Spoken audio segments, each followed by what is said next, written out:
And welcome back to the Conscious Consultant Hour, Awakening Humanity. We're talking all about human design today, learning what your design is. So, Stephen, we talked a little bit about how you came to human design. How did human design come into being? It was a mystical revelation that this individual experienced. Ra was not looking. He was not interested in this information directly. I mean, he always just said, "I'm just a musician, really." But he got Ra's not his real name, or not his. He was born birth name. Robert Allen Krakauer. In Montreal, Canada. He was successful in the media world. He became he was a disappeared person, actually. He was declared dead by his family because he walked out one day and went on his, what he called a deconstruction, where he lost all remnants of Western trappings and ended up living wild on the island of Ibiza. He lived in a tree for a year in a school chair. Really? In a school chair. Yeah. In a tree. And he lived wild, and basically he was the madman of the Madman Island. Like, the mad people would stay away from him. He was so mad and brilliant, and would cut you with, slice you up with his words. Wow. And then he came home to his what was called a ruina, where he was staying, and he was living wild off the land. And he opened his door, and his lantern that had no fuel in it, and was lit and spinning in the middle of the room. And this voice said to him, "Are you ready to work?" And he said it wasn't a question. And for 8 days and nights between January 3rd and 11th, 1987, he was taken over by these forces and given this knowledge. It's the design of forms. It's really chemical in nature. Life is mechanical, and he was giving mechanical information. This is not personality-based stuff. So even though it came from this, questionable source, the information speaks for itself. Right. I mean, that's the thing, is that it's accurate. I mean, the things that when people hear about what human design has to say about them, people just go, wow, that's really true. Like, that's the way I feel, or like, that makes complete sense based on how I've lived my life. Well, what I'd like to say is that this is our language, and it's in us. And when you get a reading, it kind of just unlocks what's already in you. I'm not here to tell you anything you don't already know about yourself. I'm just here to bring it to the surface and concretize it and recognize it as chemistry. Right. But, we know ourselves to some degree, but it gets overshadowed by all the stuff we have to deal with. So when you get to streamline, oh yeah, that is me. I've seen that happen. Right. I can resonate to that. And in a sense, the younger you are, the better chance you have of acclimating, the less unlearning to do. Yeah. Because the first step in human design is letting go and unlearning what doesn't belong to you. So what do you need to do a human design chart? Date, time, and place of birth. Date, time, and place of birth. Time is really important. That's my public service announcement to all people that are going to have children. Get accurate birth time. The moment that the child physically separates from the mother, when they're two separate beings, once the body has cleared the other body. Why is that so important? Well, because this information has a portion of it where every 7 seconds there's a movement in the chart. Oh, wow. Every 7 seconds. That's called at the base level. Wow. So most people, I wouldn't even bother really looking at that aspect, and it's not necessarily even that relatable in terms of daily life purpose. But it's really nice to have accurate birth time, because you can really get amazing information. Gotcha. So in some ways it's similar to astrology, in that for astrology to be accurate, you need accurate birth time and place. It uses the same mapping system. Okay, same mapping system. Now, from what I understand, human design doesn't just look at the time you were born, but it looks backwards 3 months or something like that? Well, the basis of life is that we live in a duality. Right. Everything is dualistic, and we are all binaries. So the first part of the calculation is your birth date, when you actually came out, and that's called your personality, and the pre-date is called the design date. And that signifies the end of the second trimester, or when the body was completely formed in the womb. And so once the body is fully built, that moment is when the personality arrives and gets to check out this new vehicle it's going to inhabit for the life of that vehicle and all its bells and whistles before it emerges into existence. Right. And this concept of personality and design is very foundational in human design, isn't it? Absolutely. You know, it's the body's life.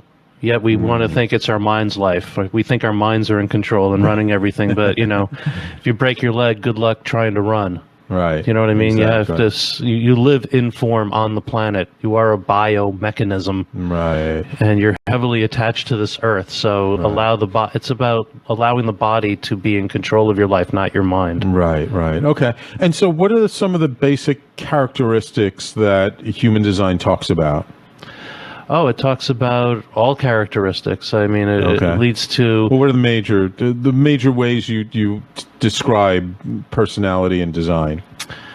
Well, the design is operating unconsciously, and it's to recognize that we're not in control. Because if you were truly in control of your life, you have to run everything, not just what you think you're choosing, you know, where you're living, who you're working for, who you're dating. You'd have to control your blood flow.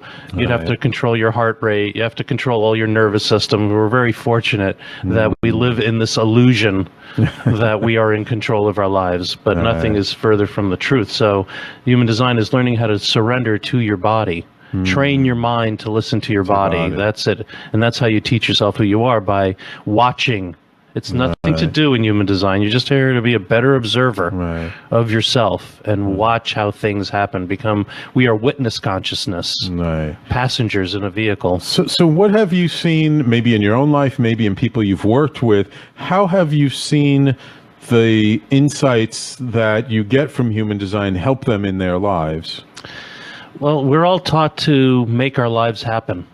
Right. To just do it, as Nike would like us to quote. Just do it. Just do it. But really, that's only applies to 9% of us that are here to initiate action on the physical plane. 68% of us are designed to respond, to let our energy be brought out, as opposed to thinking we need to use it for our own purposes. And that's why there's so much frustration, because there's so much attempt at being manifestors, at manifesting our lives, and then running into roadblocks because we run into this frustration because our energy didn't come out naturally. That's why we have such an imbalance on the planet. You know, the energy is being used for greed, for their own purposes, instead of responding to life itself. And really 68% of us are designed to operate like you raise a child. You raise a child in response. The most annoying sound on the planet is a baby's cry, because it forces you to respond to the life. Now apply that to every decision. For the generators, for the 68%, respond to life, don't initiate. The projectors, 22%, are designed to be invited and recognized, not to initiate.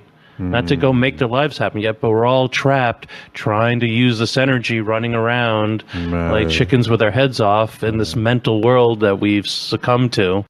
And shit ain't working. Sorry about that. So when you get, no, that's fine. So when you have a chart, a human design chart, what do you call it? Do you call it a graph? Body graph. A body graph. So what are the basic elements on that chart?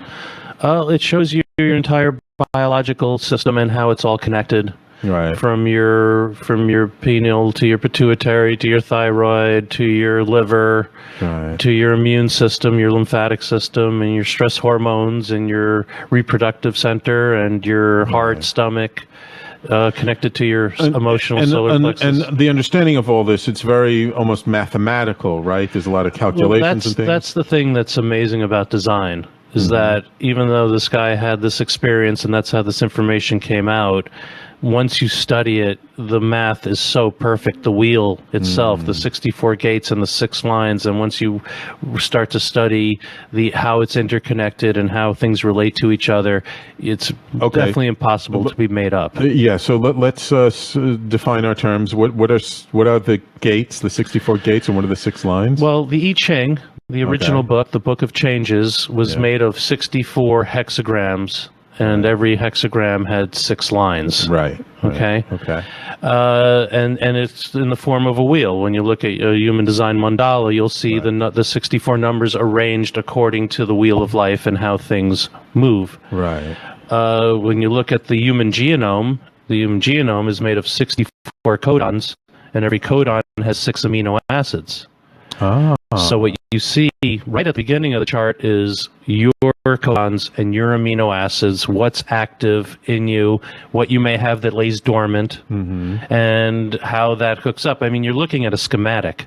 Right. You're looking at an electrical grid, Right. and you have aspects of that grid. We all do. We get 26 activations within the 64 gate matrix. We only have 26. 26, 13 gates? on each side, from the sun to Pluto, and it's represented through the planets and the nodes of the moon. Oh, okay. So you have 13 conscious, 13 unconscious. You synthesize that into the 64 gate, 9-centered matrix, and you see which ones you got and what you don't got, which is actually more impactful than what you have. Okay.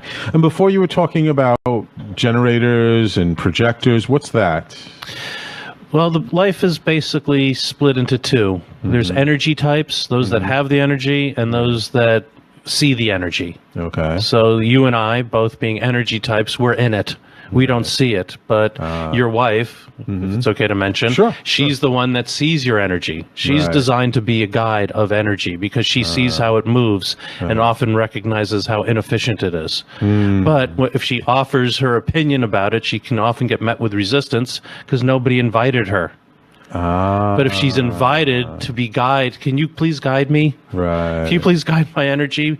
But the first step is for her to recognize that she's not the energy either. So if she's caught up in the energy world, then she's no good as a guide. Right. So it's everybody here to recognize their roles and how it works. And that's the future. It's about this cooperation between those that have it and those that see it. Right. And if those that see it are invited to guide and they're recognized as being guides, then they can help things become more successful, which is their keynote.